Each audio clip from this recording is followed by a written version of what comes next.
हालानी में बल्दियाती इलेक्शन जमियत उलमा इस्लाम तरफ़ां एक अज़ीम शान प्रोग्राम काजी मोहम्मद पार्क में मुनक़द कियो वियो, जंहिंजी अॻवानी मुफ्ती सैयद हम्माद शाह JUI तालुक़े मेहरापुर जे जनरल सेक्रेटरी करे रहिया हुआ, जंहिंजा महिमान ख़ासि अल्लामा राशिद ख़ालिद महमूद सूमरो जे JUI जनरल सेक्रेटरी सिंध बल्दियाती इलेक्शन में हिस्सो वठंदड़ उम्मीदवारनि सां गॾु हालानी ऐं आस पास जे अवाम वरियंग में शिरकत कई। इन मौक़े ते अल्लामा राशिद ख़ालिद महमूद सूमरो ऐं मौलाना असदुल्ला हैदरी बल्दियाती इलेक्शन जे सिलसिले में ॻाल्हाईंदे चयो त हाणे वक़्तु अची वियो आहे तब्दीली जो।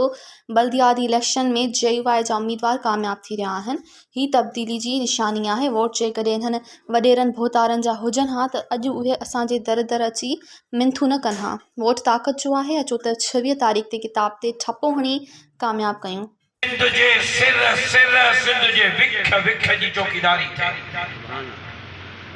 असां चाहियूं था त ग़रीबनि मिस्कीननि हारिन ऐं मज़दूरनि खे उन्हनि जा हक़ मिलनि। असां चाहियूं था त मज़लूमनि सां को ज़ालिम ज़ुल्म न करे। असां चाहियूं था त हिते नौजवाननि खे मेरिट ते रोज़गार मिले।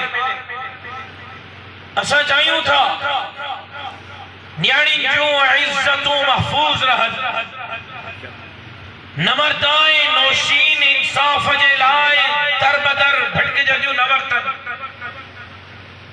असां चाहियूं था त सिंध जा वसीला सिंध ते ख़र्च थियनि।